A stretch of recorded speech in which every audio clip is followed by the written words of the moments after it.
देखिए functional budgets तो already हम लोग देख चुके हैं, टाइप्स ऑफ बजट्स में देखे थे ना, तो हल्का सा बस देखेंगे क्योंकि उतना डिटेल में हम लोग पहले डिटेल वाला वीडियो है ना, उसमें देख सकते हैं टाइप्स ऑफ बजट वाला।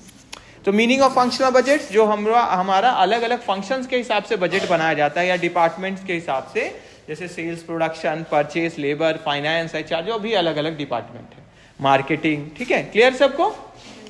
तो सिंपल वर्ड्स में बजट जो एक स्पेसिफिक फंक्शन या डिपार्टमेंट के लिए बने, ठीक है, बिजनेस का, each department prepares its own budget. पहले तो सब अपना अपना बजट बनाते हैं और बाद में इनको कंबाइन कर दिया जाता है, एक साथ लाया जाता है, उसको ही हम लोग क्या बोलते हैं, master budget. Importance of functional budget, तो क्या है इसका महत्व है ऑर्गेनाइजेशन में? हमारा डिटेल्ड प्लानिंग में हमको हेल्प करता है, क्योंकि पहले से सेल्स वाला बजट बना हुआ था, हमें पता चलेगा हमको कितना इस बार बेच देना है ना, कितना प्रोडक्शन कर देना है, कितना मेरा प्रॉफिट होगा। अब इस प्रॉफिट होगा तब तो हम फिर क्या करेंगे, नया अपना काम सही से जारी रख पाएंगे, है ना, और जो खर्च है मेरा सारा इनडायरेक्ट खर्चा ओवरहेड वाला, उसको भी मीट कर पाएंगे।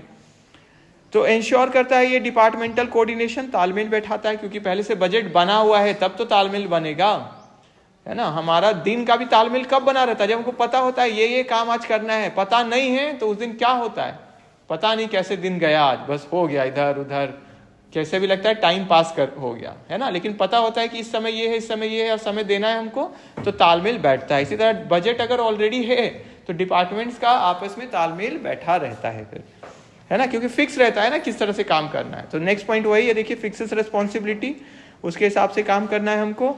कंट्रोल कॉस्ट, कंट्रोल करता है कॉस्ट को, क्योंकि ऑलरेडी मेरा पता होता है हमको क्या करना है। इम्प्रूव्स एफिशिएंसी, टारगेट बना रहता है तो एफिशिएंसी भी बेटर होता है हमारा। और forms the basis of the master budget, master budget का आधार बनता है ना, क्योंकि एक एक बजट हम बना रहे तब तो पूरा बजट बनेगा, तब तो मास्टर बजट बनेगा।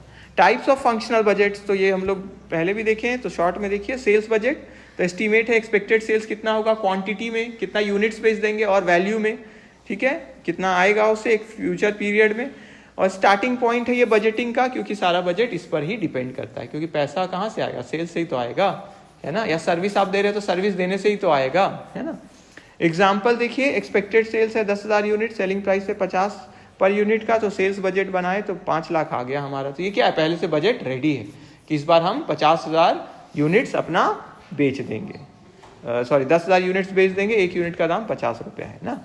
प्रोडक्शन बजट इसी तरह से, नंबर ऑफ यूनिट्स जो हमको बनाना है, ताकि बनेगा तब तो बेचेंगे, है ना, ताकि सेल्स डिमांड को मीट कर सके, और जो स्टॉक में रखना है हमको, है ना, जो पहले से निर्धारित है उसको हम रख सके। फॉर्मूला पहले भी डिस्कस किए थे डिटेल में, याद है ना, रोटी वाला एग्जांपल, कितना बनाना है हमको अगर कल भी सुबह खाना है तो, उसी का है। देखिए, production equal to sales plus closing stock minus opening stock, तो sales, closing stock, opening stock लिखा हुआ है, तो प्रोडक्शन कितना करना है हमको वो पता चल जाएगा, ठीक है। तो प्रोडक्शन कितना हो जाएगा मेरा, सेल्स हमको करना है 5,000, तो इतना तो बनाना ही है। ओपनिंग क्लोजिंग स्टॉक हमको 500 रखना ही है, तो ये भी और बनाना ही है हमको, तो मतलब टोटल 5,500 बनाना है, लेकिन 300 पहले से है मेरा, तो इतना तो नहीं बनाना पड़ेगा हमको, तो हमको बनाना कितना पड़ेगा, 5,200 यूनिट। फिर डायरेक्ट मटेरियल बजट, तो डायरेक्ट मटेरियल बजट भी पहले देखिए, जो मेरा डायरेक्ट मटेरियल के लिए quantity and cost of raw material जो मेरा प्रोडक्शन में लगेगा। तो मटेरियल रिक्वायर्ड, एक यूनिट में अगर 4 kg लगता है और प्रोडक्शन हमको करना है 2,000 यूनिट का, तो टोटल हमको कितना लगेगा मटेरियल, 8,000 kg, ठीक है। इसमें भी ओपनिंग और क्लोजिंग का कॉन्सेप्ट हो सकता है, अगर इसका भी ओपनिंग और क्लोजिंग कुछ पड़ा है तो उसको भी ले लेंगे, जैसे प्रोडक्शन वाली है। क्लियर है सबको कि कितना हमको और चाहिए। परचेज बजट, परचेज बजट कितना हमको परचेज करना पड़ेगा, ठीक है। तो परचेज का भी देखिए, यही परचेज वाला है जो अभी बात करते हैं, ओपनिंग और क्लोजिंग, ठीक है। तो परचेज कितना पड़ेगा, तो मटेरियल जितना रिक्वायर्ड है प्लस क्लोजिंग स्टॉक जो पहले से मेरे पास है ना, क्लोजिंग स्टॉक जो रहेगा मेरा, और माइनस कर देंगे हम ओपनिंग स्टॉक। तो जैसे अभी हम लोग बात किए थे, तो परचेज हमको कितना करना पड़ेगा, अगर मेरा क्लोजिंग और ओपनिंग भी है तो क्लोजिंग को प्लस और ओपनिंग को माइनस। फिर है मेरा डायरेक्ट लेबर बजट, ठीक है। तो ये लेबर आवर्स और लेबर कॉस्ट कितना लगेगा प्रोडक्शन के लिए, ठीक है। तो labour our per unit 2 hours है, प्रोडक्शन है 1,000 यूनिट्स का, तो रेट पर आवर है 100 का रुपीस। तो लेबर कॉस्ट मेरा कितना हो गया, हमको 1,000 यूनिट्स प्रोड्यूस करना है, तो 1,000 यूनिट्स में एक यूनिट में कितना लगता है लेबर, 2 घंटा, तो इंटू 2, और 1 घंटा का हमको कितना पेमेंट करना पड़ रहा है, एक यूनिट का, यूनिट वाला है रेट पर आवर, आवर का कितना है 100, तो इंटू 100, तो टोटल 2 लाख रुपया हम एस्टिमेट कर रहे हैं कि मेरा डायरेक्ट लेबर में। डायरेक्ट लेबर क्या हो, जो लोग बनाएंगे प्रोडक्ट, जो मजदूर होते हैं, समझ में आया?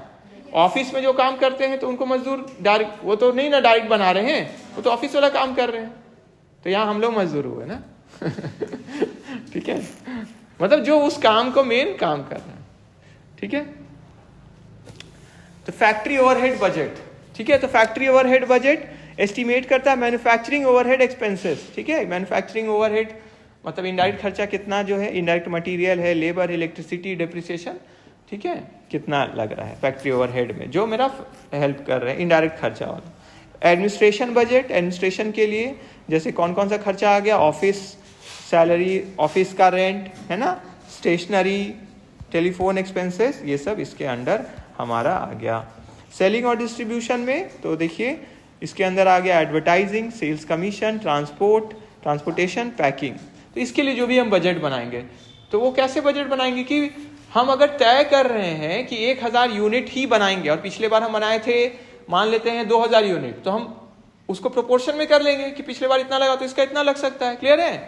तो उसके बेसिस पे बजट तो बनाना इसका भी है, इसमें एग्जाम्पल भले नहीं लिखा हुआ है, इसका भी हम लोग क्या करेंगे, बजट बना लेंगे कि इस बार मेरा कितना अनुमान होगा। तो आप जब आंसर लिखिएगा और फंक्शनल बजट ही आएगा तो आप एग्जाम्पल दे सकते हैं इस तरह का, जैसे अभी हम बोले। क्लियर है? ठीक है, तो उस तरीके का बजट आप लिखिए। 1000 यूनिट 10,000 में मेरा अगर इतना इसका एस्टिमेशन कॉस्ट आता है सेलिंग और डिस्ट्रीब्यूशन बजट का, और हम इस बार मान लेते हैं हम बना रहे हैं 12,000, तो मेरा कितना कॉस्ट है, तो डिवाइड कर देंगे हम, है ना। जैसे मेरा 10,000 लगा था, मान लेते हैं हम बनाए थे 12,000 यूनिट, तो 10,000 डिवाइडेड बाई 12,000 यूनिट, तब ना पता चलेगा कितना,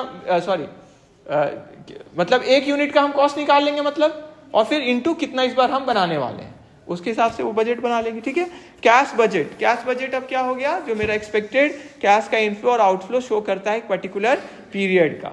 ठीक है, तो इनफ्लो कितना होगा और आउटफ्लो कितना होगा, तो इनफ्लो कहाँ से होगा, सेल्स से आएगा, है ना, पैसा कोई डेटर जो पहले वाले हैं वो भी हो सकता है दे, तो उससे आएगा, तो इस तरीके का है।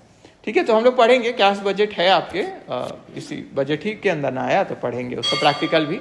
तो लिक्विडिटी इंश्योर करता है और अवॉइड करता है कैश शॉर्टेज। फिर इसी तरह कैपिटल एक्सपेंडिचर, जो बड़ा खर्चा करना है हमको, जैसे मशीन पे हो गया, इक्विपमेंट, इरिवर्सिबल डिसीजन बोलते हैं इसको, क्योंकि बड़ा खर्च हो गया तो वो चला गया खर्च। Building, long term asset, relationship among functional budget, क्या संबंध है आपस में फंक्शनल बजट्स का, तो सेल्स बजट क्या है, स्टार्टिंग पॉइंट है। प्रोडक्शन बजट किसके बेसिस पे बन रहा है, सेल्स के। और मटेरियल, लेबर, ओवरहेड किस पे बन रहा है, क्या आधार है, प्रोडक्शन, क्योंकि जितना प्रोडक्शन करेंगे उसके बेसिस पे, और सारा कंबाइन करते हैं तो क्या बनता है, मास्टर बजट। एडवांटेज क्या है तो फंक्शनल बजट का, डिटेल डिपार्टमेंटल प्लानिंग है, क्योंकि पूरा हम लोग उस डिपार्टमेंट का, सेल्स का है तो सेल्स का, प्रोडक्शन, मार्केटिंग, फाइनेंस, तो वो लोग पूरा प्लानिंग चलता है वहाँ। बेटर कंट्रोल कर सकते हैं क्योंकि बजट बनाए हैं तभी तो कंट्रोल कर रहे हैं हम। इम्प्रूव कोऑर्डिनेशन, जो हम लोग कर चुके हैं, अच्छा से यूटिलाइज करेंगे रिसोर्सेज। ठीक है, क्लियर रिस्पॉन्सिबिलिटी एलोकेशन, सबको जिम्मेदारी तय हो जाता है, बांट दिया जाता है। लिमिटेशंस देखिए, टाइम कंज्यूमिंग है क्योंकि बजट तो बनाना पड़ेगा, बैठना पड़ेगा, तो लिखने के लिए बस है लिमिटेशन में, ये तो प्लानिंग है, अच्छा है, बात है प्लानिंग करना। ठीक है, बेस्ड ऑन एस्टीमेट पर बेस्ड है, अनुमान के ऊपर।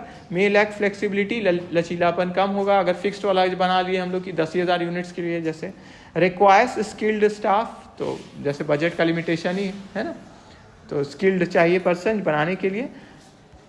कंक्लूजन क्या है, फंक्शनल बजट डिटेल प्लानिंग देता है सारे डिपार्टमेंट को और इंश्योर करता है अच्छे से काम हो बिजनेस का। मैनेजमेंट को हेल्प करता है कंट्रोल करने में, कॉस्ट को, रिसोर्सेज का बंटवारा में एफिशिएंटली अच्छे से हम बांट दें और अचीव कर सके ऑर्गेनाइजेशनल गोल्स को effectively. Functional budgets, departmental budgets भी बोल सकते हैं इसको, जो अलग अलग डिफरेंट फंक्शंस के लिए हम बना रहे हैं, जैसे सेल्स, प्रोडक्शन, तो अलग डिपार्टमेंट भी बोलते हैं, सेल्स, प्रोडक्शन, है ना, अलग अलग, मार्केटिंग, फाइनेंस अलग। To ensure effective planning and control, तो मेरा प्लानिंग और कंट्रोल अच्छे से हो सके, है ना, हो जाए अच्छे से, है ना।